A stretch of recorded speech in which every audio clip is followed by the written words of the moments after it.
Here's my throwback, and I don't care whether it's Thursday. Kablooey, L.A.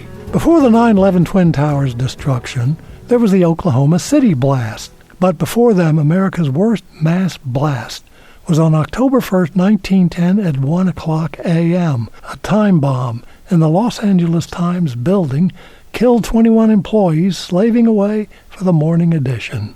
The real target was Harrison Otis, publisher of the Los Angeles Times, a foghorn who called unions corpse defacers. Unlike San Francisco, Los Angeles furiously resisted unionization, and Otis Times was the loudest opponent. As detailed in Lou Irwin's book Deadly Times, the reality of this action sequence contains no lesson for activists. The bomber was not an evil genius consumed with justice.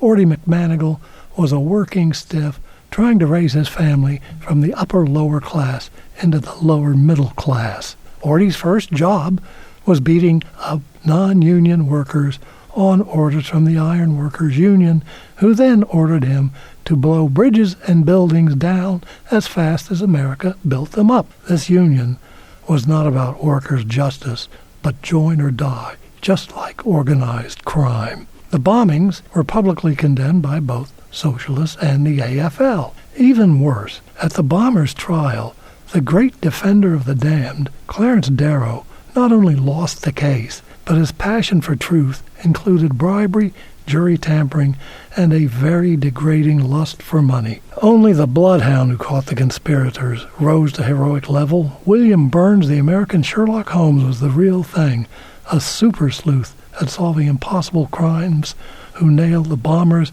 with the television night skill. Burns' reward was being denied the newly formed FBI in favor of J. Edgar Hoover, the incompetent who wouldn't leave, and insisted there was no mafia or organized crime right up into the 1970s. 3 decades of struggle would pass before unions became a solid part of American life, just in time for the slow collapse and outsourcing of American industrial power. 21 working men were butchered by union working men to advance justice for working men. I tell you, any movie praising this is what I would call a bomb. Thomas Page is the author of the sci-fi cult classic The Man Who Would Not Die, and co-host along with Cheyenne Cockrell on the Get Published radio show with your host Gerald Everett Jones.